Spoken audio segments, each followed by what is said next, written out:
Belakangan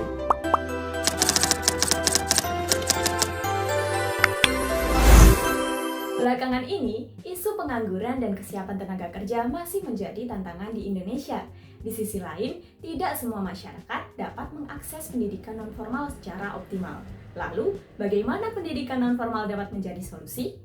Bersama kami, Nabilatul Rahmah, Dan saya Nur Fadila. kami akan memaparkan policy paper kami yang berjudul Transformasi Pendidikan Nonformal melalui PKBM untuk menjawab kebutuhan dunia kerja.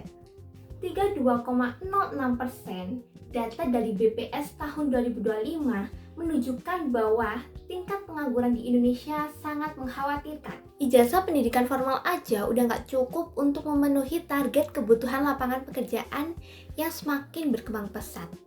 Data BPS tahun 2025 menunjukkan bahwa ada 24 juta saudara kita yang masih terjebak di bawah garis kemiskinan.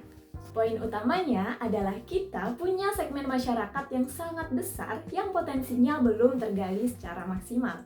Dan mereka ini butuh banget rute alternatif yang nyata buat bisa masuk dan bersaing di ekonomi modern. Mereka butuh skill praktis yang bisa langsung dipakai, bukan cuma sekedar teori. Nah, disinilah PKBM seharusnya hadir sebagai ruang belajar nonformal yang lebih fleksibel dan dekat dengan kebutuhan masyarakat. Jadi ingat ya, PKBM ini bukan sekedar pelengkap pendidikan formal, tapi bisa jadi salah satu jalan buat membuka peluang yang lebih luas. Pendidikan nonformal menjadi investasi masa depan yang dirancang untuk meningkatkan keterampilan dan kemampuan SDM. Namun, PKBM dapat menjadi jembatan untuk menghubungkan potensi SDM dengan dinamika ekonomi sekarang. Pendidikan nonformal dan PKBM menjadi potensi penting untuk mendukung keterampilan SDM, tapi kenapa perannya belum optimal? Nah, dari policy paper yang kita bahas ini, ada 4 masalah utama yang bikin peran PKBM belum maksimal. Pertama, kurikulumnya belum nyambung sama kebutuhan dunia kerja. Kedua, tata kelola dan pengawasannya masih belum kuat. Ketiga, dukungan anggaran dari pemerintah daerah juga masih sangat terbatas. Nah, terus yang keempat, masih ada stigma di masyarakat yang menganggap pendidikan nonformal itu kurang bergengsi dibanding pendidikan formal. 4 masalah ini saling berkaitan dan akhirnya bikin pengembangan PKBM jadi jalan di tempat. Di sisi lain, kurikulum PKBM sekarang tuh disusun hanya untuk infrastruktur yang ada aja.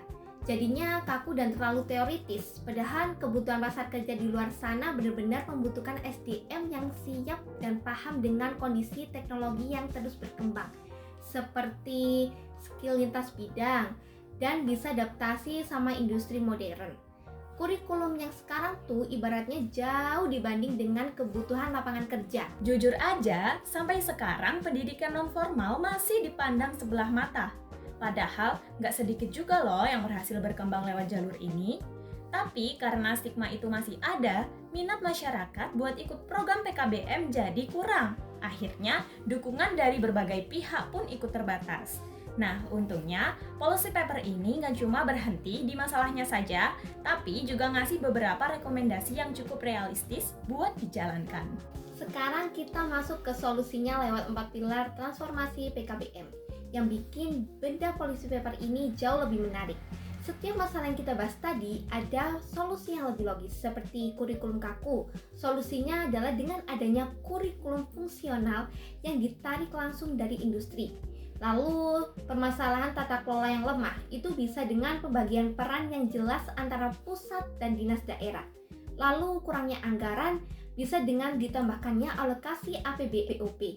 Lalu bagaimana buat ngelawan stigma sosial? Kita butuh kampanye literasi publik yang aktif. Salah satunya, ya dengan lebih banyak nunjukin cerita sukses alumni PKBM yang berhasil masuk dunia kerja atau bahkan membangun usahanya sendiri. Nah, dari semua rekomendasi tadi, menurut kami yang paling menarik adalah kolaborasi antara PKBM dengan UMKM dan juga dunia industri. Karena lewat kerjasama ini, kurikulum yang diajarkan bisa lebih sesuai sama kebutuhan di lapangan. Jadi, pas lulus nanti, peserta itu nggak cuma bawa ijazah saja, tapi juga punya keterampilan yang memang dibutuhkan dan siap dipakai. Kita semua tahu bahwa untuk merubah kebijakan itu memerlukan waktu dan juga proses yang cukup lama, dan juga implementasi yang bertahap. Namun, langkah-langkah yang perlu dilakukan adalah yang pertama, menciptakan kurikulum yang adaptif dengan adanya kurikulum fungsional. Lalu yang kedua, bekerja sama dan juga berkolaborasi dengan sektor UMKM dan juga bisnis setempat. Lalu yang ketiga, yaitu sistem evaluasi yang dilakukan secara berkala. Dan juga isu-isu tersebut yang bisa dilakukan agar meningkatkan kualitas sumber daya manusia dan juga ekonomi masyarakat meningkat. Nah, sudah saatnya loh kita berhenti ngelihat pendidikan nonformal cuma sekedar sebagai jaring pengaman sosial dan mulai optimalin ini sebagai mesin pertumbuhan yang paling nyata untuk menekan angka pengangguran dan kemiskinan. Mungkin itu saja dari kami. Terima kasih. Sampai jumpa.